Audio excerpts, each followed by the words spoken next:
اچھا جی، قرآنٹفک سیریز میں آج ہم بات کریں گے زلزلوں کے بارے میں۔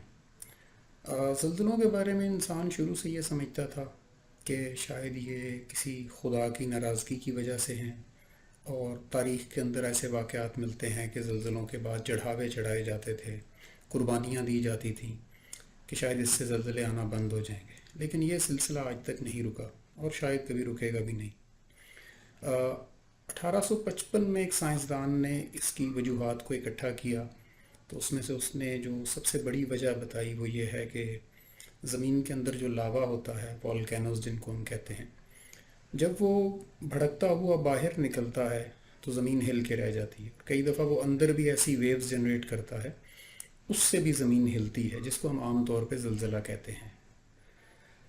قرآن کا مطالعہ کرتے ہوئے بڑی حیرت انگیز چیز سامنے آتی ہے۔ قرآن کی ایک سورت ہے جس کو سورہ زلزلہ ہی کہتے ہیں، 99 نمبر سورت ہے یہ۔ اس کی پہلی ہی آیت میں اللہ تعالیٰ فرماتا ہے کہ اذا زلزلت الارض زلزالہا، یعنی جب زمین ہل جائے گی اپنے ہی اندر کے کسی ہلانے کی وجہ سے، زلزالہا اپنے ہی اندر کے ہلنے کی وجہ سے۔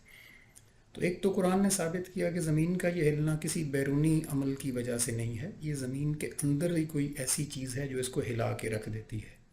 اور اگلی ہی آیت میں اس کو ایکسپلین بھی کر دیا، جہاں کہا کہ وَأَخْرَجَتِ الْأَرْضُ أَثْقَالَهَا، کیونکہ زمین اپنا اخراج کرتی، اپنے اندر سے باہر نکالتی ہے اس وزن کو۔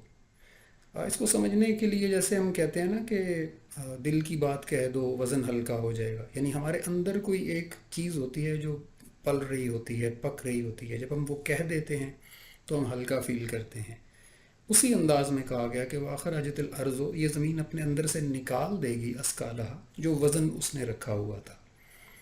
تو 1400 سال پہلے قرآن ہماری رہنمائی کر رہا تھا کہ زمین کے اندر سے کچھ ایسا نکلتا ہے جو زلزلوں کا باعث ہوتا ہے، اور ہمیں یہ مختلف طرح کی توہمات سے بچا رہا تھا کہ نہ ہم اس کے بدلے میں قربانیاں کریں جانوروں کی، یا اللہ تعالیٰ معاف کرے انسانوں کی بھی دی جاتی رہیں، بلکہ یہ ایک سائنٹیفک ریزن تھی۔